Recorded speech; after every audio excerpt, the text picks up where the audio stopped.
Hi friends, இன்னைக்கு weight loss recipe என்னதுன்னு பார்க்கலாமா?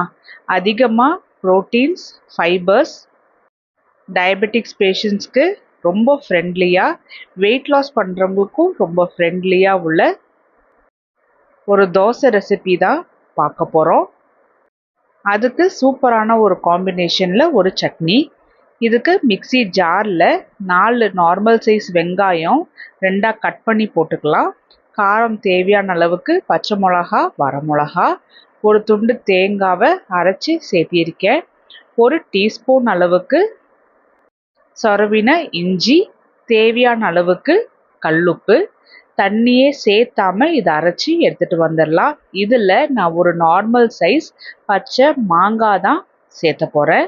இப்போ மாங்காய் சீசனுங்கிறதுனால பச்சை மாங்காய் துவையல்ல நல்லா புளிப்பாக சூப்பராக டேஸ்டியாக செஞ்சிடலாம். கொஞ்சம் கூட தண்ணி சேர்த்தாம அரைச்சி எடுத்துகிட்டு வந்திருக்கேன். கொஞ்சம் கெட்டியாக தான் இருக்கும். இட்லி, தோசைக்கு மட்டும் இல்லைங்க, சாதத்துலேயுமே இது போட்டு நல்லா பிசைஞ்சு சாப்பிட்லாம். அவ்வளவு டேஸ்டியாக இருக்கும். நான் இன்னைக்கு 1 டம்ளர் பாசிப்பருப்பு தான் 1 மணி நேரம் ஊற வச்சுருக்கேன். பாசிப்பருப்பில் அதிகப்படியான ப்ரோட்டீன்ஸ், ஃபைபர்ஸ் இருக்குது. வெயிட் லாஸ் பண்ணுறவங்க, டயபெட்டிக்ஸ் பேஷண்ட்ஸ் தாராளமாக எடுத்துக்கலாம். இதில் அரிசியே சேர்த்தலை.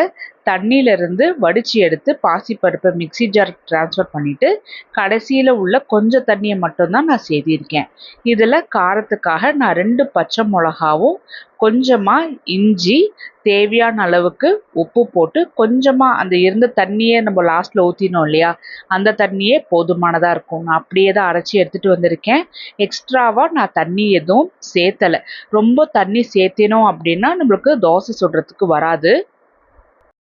சின்ன சின்னதாக கட் பண்ணி வச்சுருந்த ஒரு நார்மல் சைஸ் வெங்காயம் போட்டுக்கலாம். அதே போல் கொஞ்சமாக சொரவின பீட்ரூட்டு. பீட்ரூட்டுக்கு பதிலாக நீங்கள் கேரட் கூட சேர்த்திக்கலாம்.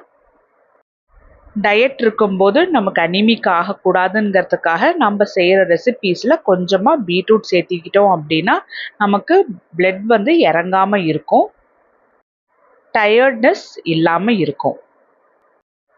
தோசை தவா கொஞ்சமாக சூடான உடனே ஒரு 2 குழிக்கரண்டி அளவுக்கு மாவு எடுத்து நல்லா தோசை போல் ஊற்றி எடுத்துக்கலாம்.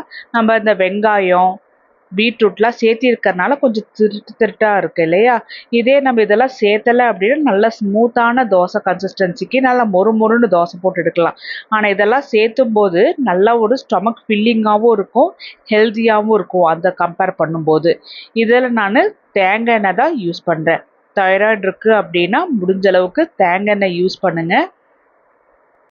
மிதமான சூட்டில் வச்சே தான் வேக வைக்கணும். அப்போ தான் பருப்பு நல்லா வெந்து வரும். ஒரு பக்கம் நல்லா வெந்ததுக்கு அப்புறமா இன்னொரு பக்கம் திருப்பி போட்டு கரண்டி வச்சு நல்லா இது போல் அழுத்தம் கொடுத்துக்குங்க. அப்போ தான் கீழே இருக்கிற பக்கமும் நல்லா வெந்து வரும்.